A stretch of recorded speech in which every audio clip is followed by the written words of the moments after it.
aún donde uno puede, donde yo personalmente podía presentarme. No hago poesía, no hago cuento, no hago novela, entonces está. Pero un ensayo está muy vinculado con lo que uno ha hecho, eso sí, recopilar datos, sistematizar la presentación de esos datos, una introducción, un desarrollo, una conclusión, y de alguna manera cuando uno lo presenta como ensayo también darle un corte periodístico, ¿no? O sea, que sea relativamente atractivo, con un lenguaje más o menos coloquial, sin perder obviamente un estilo, ¿no? Y esto, digamos, uno lo trae realmente, uno lo traigo desde hace muchos años. Yo a los 17 años fui notero, levantaba notas, era cronista sindical para el diario El Día. Ahí fue donde yo comencé la labor periodística, que era una labor básicamente práctica, donde mi jefe, me acuerdo de la época, Raúl Ronzoni, que está por ahí, está escribiendo ahora en el portal de internet de Última Noticia, lo veo ahí, que por lo menos firma ahí, no sé, lo veo. Y un día, a eso de unos 7 meses, 8 meses de ir porque aparte en el 84 era cuando se salía del gobierno militar, comenzaba la democracia y había toda una efervescencia de luchas sindicales, gremiales, ¿no? Bastante importante. Entonces un día le digo a Juan Carlos Vivas, el Chaná, que tenía una página, La Ochava Mayor del Tango, en el diario. Digo, uno iba a esa corbata, nunca puteábamos a ninguno de los jefes, ¿no? En aquella época, yo no puteaba a nadie.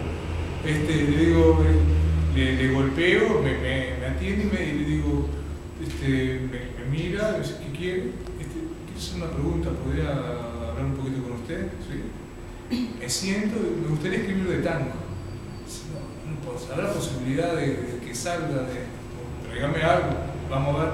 Y me llevé una nota sobre la orquesta Donato Raciati. La armé, le hice una entrevista. De ahí hasta 3 años más, hasta el 87, me pagaban por escribir de tango. Qué cosa maravillosa, ¿no? Cuando uno hace algo que le gusta y hay quien te pague. Ese obviamente es salario, es el ideal. Es increíble, ¿no? Digo, la verdad que uno sí que puede o pudo sentirse privilegiado, ¿no? Y aparte después no era solamente el tema estar, digamos, en el diario, escribir, armaba una barra de gente de tango que sabía, y nos encontramos en el bar me acuerdo muy bien, Soriano y Yaguarón, Puente Blanco, y ahí era grapa y caña, entre una mesa de 5 o 6, salíamos de bien, y bueno, yo después iba a estudiar la facultad, también me quedaba derecho, pero era más que ideal, ¿no? Y ahí es donde uno empezó de alguna manera a la parte ya podríamos decir de acopiar datos, que es importante porque la gente que vivió el buen tango cuando había muchas orquestas, muchos cantantes, muchos bailes, década de 40, 50, 60, después va falleciendo, entonces si uno grabador, me acuerdo que iba con un grabador Cromwell, grandote así, cómo me pesaba ese todo, era increíble cómo pesaba más incluso que grabábamos las cosas con los cassettes, después uno le ponía, lo pasábamos a la máquina de imprimir, pero así fuimos guardando, ¿no? Guardando material. Ahora con las computadoras hacemos algo medio parecido. Ahora los grabadores son chiquitos, son como más chicos que un celular. Se aprieta así y ya está, es una cosa excepcional. Hemos avanzado mucho en tecnología. Yo digo, lo que es la técnica realmente al que archiva, al que guarda, que documenta, es estupendo. Con la computadora todavía te hago una milonga con mi celular, no, era 11 de la noche a las 5 de la mañana, solamente llevando esto acá, antes había que llevar equipo, cosas así de discos, ahora está toda la computadora, en esta computadora debo tener 700 temas, nomás, solo ahí adentro, y empiezas a ir. O sea que la tecnología a la gente de tanto nos ha ayudado, eso por lo menos a nosotros, sin ninguna duda, ¿no? Está bien todo el tema ese que se planteaba, ¿no? Como tema hasta filosófico, ¿no? De para adentro, si uno lo sabe utilizar bien. Claro. Bueno, y nosotros fuimos desarrollando con el tiempo una idea y de alguna manera tratamos de documentarlo, ¿no? Por eso el ensayo, como todo ensayo, lo documentamos, hay documentación y un documento que es importante para dentro de la historiografía es el documento oral. Bueno, entonces tenemos una importante cantidad de soportes por lo cual presentamos este ensayo que dice que el tango es rioplatense, uruguayo, montevideano, título bien largo, que no y nació en Goes. Pero esto, ojo, que no tiene ningún tipo de afán ni chauvinista, ni de... sino meramente de reivindicar, exactamente, sino un elemento reivindicatorio. El tango se genera como una expresión cultural en 3 ciudades matrices: Buenos Aires, Montevideo y Rosario. Entonces, esa tríada, ahí es donde, entonces, el territorio donde se desarrolló. Después se fueron incorporando otras ciudades, otras regiones, y hoy por hoy nos representan a los rioplatenses. Un poco es eso. Empiezo ya específicamente, concretamente el ensayo.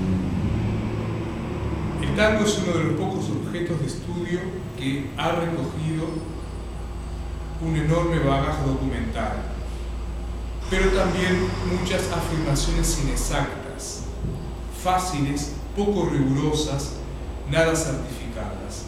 Si bien la Internet democratizó la información, dio nuevas posibilidades de conexión, nuevas posibilidades de transparencia informativa, también lo que se refiere al tango se lee en enunciado que es necesario contestar, aclarar y ubicar los puntos sobre las ideas.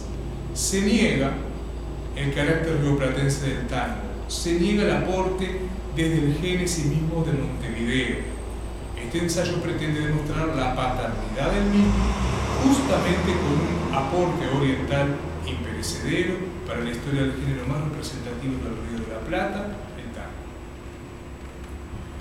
Enfoco mi trabajo documental en los extremos: el tango de la década de los 80 hasta nuestros días y los inicios hasta 1900. El primer tópico es muy fácil de trabajarlo, ya que vivimos los últimos 35 años del tango en forma activa como hacedor y difusor.